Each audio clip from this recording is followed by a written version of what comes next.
Hosting a dinner party feels like something you need to have your life together to do. So you just don't send the text. Or you keep saying, I'm going to host a dinner party one day, but you have no idea where to start. And now it feels like this big thing that you're probably going to mess up. But your first dinner party doesn't have to be perfect.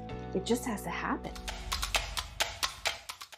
So in this video, in the time it takes to make this simple salad, I'm going to show you exactly what it takes to throw your first dinner party, what matters, what doesn't matter, and all the tips and tricks to help make it simple. Because this isn't about being impressive, it really is just about spending time with the people that you love. All right, these are nicely washed. Now later in this video, I do have some money-saving tips for you. But right now, this first step, this is where people tend to get stuck. And you don't have to have the full plan. You really just need 3 things. That's all you really need. One is that you need to know who you're inviting. And I would suggest probably starting with people who feel safe. People who are good friends. They're not going to judge you. You know that they're going to have a good time with you. Next is to think about what it is that you're making. Pick something simple. It doesn't have to be fancy. It could be just one main, one side, and a dessert.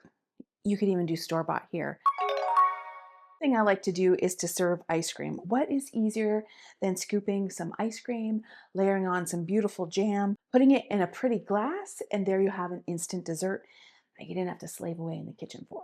And then this is another important part, is to just pick the date. Otherwise it ends up this big someday thing, and you want to get it out of someday and actually get it in the calendar and make it happen. So a little hostess magic here is I want you right now to text 2 friends and pick a date and get that from the group chat, get it from out of your head and really get it into the calendar. And then you will be more energized and more likely to have your dinner party if you've got something to look forward to. I'm going to take good care of you so that when that dinner party comes, you're going to be so ready. But the first step is just getting it on the calendar. What are you waiting for? Go do it right now. I'll wait for you right here while you do it. Hopefully you took some magic action and have got a dinner date on the calendar.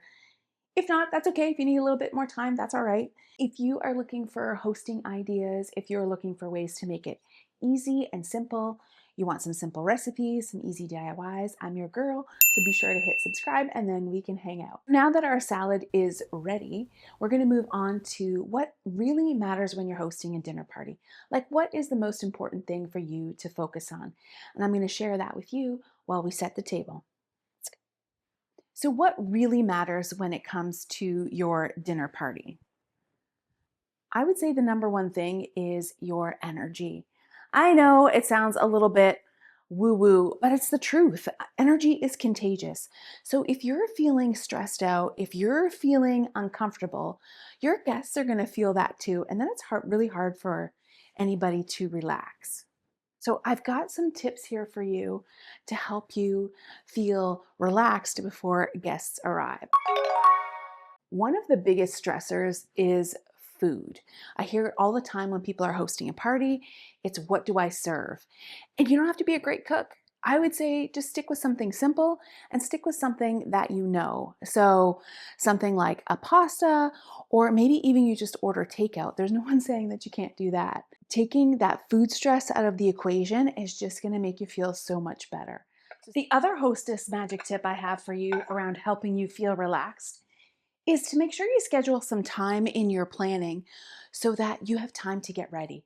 Like, figure out the outfit that you're going to wear, decide what you're going to do with your hair. That just makes things way more easy, because there's nothing worse than you're trying to get ready and you don't know what to wear and you're trying to fix your hair and the doorbell rings. So just carving out a few minutes to get ready is going to help you feel way more relaxed. The other thing that matters is that there is enough food. I didn't say fancy food.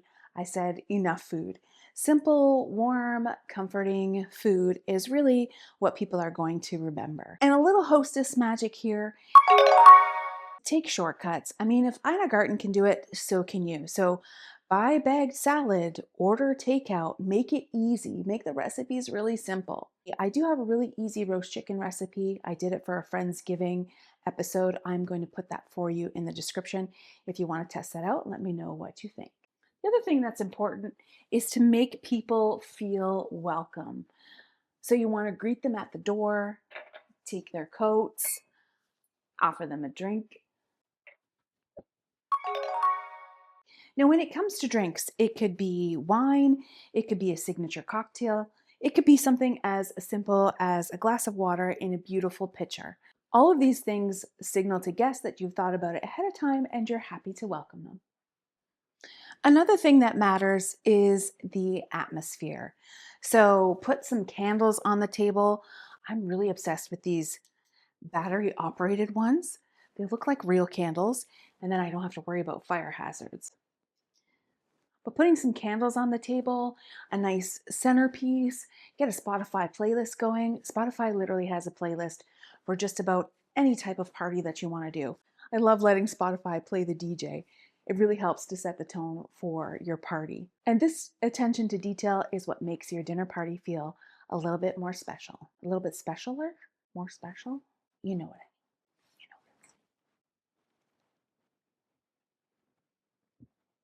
Now, when it comes to centerpieces, you don't have to spend a lot of money and you don't have to do anything elaborate. Forget what you're seeing on TikTok and on Pinterest. You can do something really simple. Again, let's like make it stress free. So you can use just a bowl of fruit, or you can just use candles. You could use some cuttings from your garden, like I did here with these beautiful tulips, grocery store flowers. The possibilities are endless, but you don't have to spend a lot of money. I'm kind of obsessed with them. They're so beautiful. It's too bad they don't last so long. Okay, let's sit down and have a chat around what doesn't matter. People get all anxious about hosting, and I feel like there's a lot of information floating out there of what it has to be or what it has to look like. I'm going to help dispel some of those myths. Number one is that your house doesn't have to be perfect. I'm telling you, people are not going to come and check and make sure that your baseboards are clean. I mean, the people who are coming to spend time with you because they love you. They're not coming to check out how clean your house is and whether the top of the cupboards have dust. So your house doesn't have to be perfect. Also, that means you don't have to have the perfect dining room set, or it doesn't have to be perfectly decorated. Okay, so we're just gonna let go of perfection. That is, I'm so passionate about that here at Joyful Hostess. That's why our motto is less perfection and more connection, because at the end of the day, that's what hosting is about. So, this idea that your house or your home has to be perfect, mm-mm. The other thing is that when everything is a little too perfect, it's really hard for people to kind of relax in that space, especially when it feels like a showroom. You're not sure if you can actually sit there, or can you actually use the towels that are in the guest bathroom or the soaps that are there. So, a little messy, like a little imperfection, is actually really great for building that comfort. And the other note I want to make on that point is when it comes to cleaning, you don't have to clean your whole entire house. Just focus on the areas, focus on zones that your guests are going to be in. So listen, leave the laundry room, leave the mud room that nobody is like coming through, leave the spare bedroom where you don't expect anybody to go. Just focus on the areas that your guests are going to be in when it comes to cleaning. The other thing that doesn't matter is that your decorations have to be perfect. Look at, I follow a lot of hosting accounts, I follow a lot of like home decor accounts, and it can be really easy to get caught up in this idea that it has to look a certain way, or things have to be matched, or that you need the latest and greatest. And that's not true. When people gather around your table, they're not actually looking at your dishes. They're not looking to see if things are mismatched. They are probably just happy to be there. They are probably more worried about food on their face or the fact that they wore their fancy jeans and now it's cutting off circulation. At the end of the day, hosting really is about the people who are around the table and not so much what's on the table. You see what I'm saying? So don't worry about your decorations and everything being perfect. The other thing that doesn't matter and that you don't need is a complicated recipe. Complicated means you're spending a lot of time in the kitchen. Either you're spending time in the kitchen that you could be spending with guests, or you're spending time in the kitchen before guests get there and you're really stressing yourself out, because complicated equals stressful. So when you are thinking about the food, this is why I've said it all throughout this video, you want to pick something that you're comfortable with or something that is really easy to make. It does not have to be complicated for it to be good for your dinner party. And so you know all those recipes that you saved on Pinterest that have like 25 steps, like maybe save that for another time. This is not something for you to try on your first dinner party because you want to enjoy it and you don't want to spend that time in the kitchen when you could be spending time with people who you think are really cool and you invited over. And the other thing that doesn't matter is impressing your guests. And I know that's language that we use sometimes, especially like when we're hosting, it's like an impressive recipe or how to impress your guests. But the reality is, you really don't have to impress anybody, because the minute that you start with this idea that you have to impress someone, then the love of it and the joy of it gets sucked out of it. It's no longer fun because you're trying to do something over the top. So instead of trying to impress guests, you just want them to feel welcome. You want them to feel how special they are to you, which is why you've invited them for dinner. So forget trying to be impressive. Instead, try to be welcoming and try to be open. And good enough, I promise, is going to be good enough. I actually have a story about that. Years ago, when our kids were little, we had friends over for dinner, and it had been a while since we've had people over. And the idea was that we were going to feed the kids before everyone else, so that way the adults could sit at the table and enjoy their dinner. The kids had their chicken soup and their grilled cheese, which they ate with gusto because we knew that was like something that nobody was going to argue about. And we sent them off to watch a movie, and we sat down to our adult dinner at the table. And it wasn't even 10 minutes where one by one the kids started trickling in. And then it turned into, what are you eating? And can I try some of that? And I'm hungry and I want some more. And it was not the dinner party that we had envisioned being upset about it, which it was really easy. I mean, I worked really hard on the dinner, and instead of being upset by it, we all rolled with it. I pulled out 4 more plates for the kids to sit with us. And instead of it being, like a quiet evening, it ended up being a lot of fun, and it was like loud and it was rowdy around the table, but it was really a great night. So it's interesting what happens when you let go of your idea of what it should look like and embrace what it is. Because I will tell you this, when you're hosting a dinner party or whatever it is, it happens. It happens, and you have to just be able to roll with it. I feel like that's the best advice that I can give you with hosting your dinner party. You can plan for it, but in the end, if things go astray, you have to roll with it and embrace it with grace, because I promise it's going to be okay. So, how is the night going to unfold? Even the best athletes have visualization exercises that they do before a big game or before an event. And you can do the same with your dinner party. Just take a couple of minutes and think it through logically what's going to happen. That will help you feel more prepared. And it's probably going to look something like this. Guests are going to appear. You're going to greet them at the door. You're going to take their coats. You're going to offer them a drink. You're going to probably have some sort of chit chat. Maybe there's snacks or appetizers out. You're going to sit for dinner and you're going to serve dinner.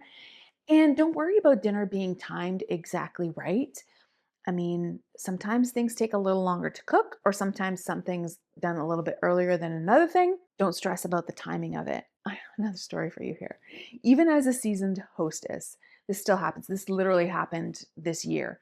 I had my girlfriends over for a girls' night, and my husband makes this really delicious rice. And he gets it all prepared in the rice cooker with like chicken stock and turmeric and garlic, and it's like so delicious. So it was a girls' night, and he told me he would get that ready for me so that all I had to do was add the rice, turn it on, and we'd be good to go. So my girlfriends come, we're having cocktails, we're having the appetizers, and I'm waiting for this rice to cook. And I'm waiting for this rice to cook. And I'm waiting for this rice to cook, and it's taking forever. So now the chicken is ready. This rice is taking an awful long time. And I finally open the lid. And when I open the lid, I didn't add the rice. That was the only thing that I had to do. My husband got everything ready. I just had to add the rice and I didn't do it. Remember how I said before, stuff happens? It does happen. And stressing about the timing is something you can just not worry about when it comes to the dinner. You can plan for it, you want to time it, but if it takes a little longer, people have to wait a little more, that's going to be okay too. Hosting can be expensive. I get it. And if this is the reason that it's holding you back, I do have 3 tips that I'm going to share with you to help make it affordable. The first tip is to create budget friendly meals. So, by that, I mean things like pastas and soups and stews. Taco night could be really fun too. Like I've said before, dinner doesn't have to be extravagant in order to have people over. I know one time we did a gourmet hot dog bar. So, literally, did hot dogs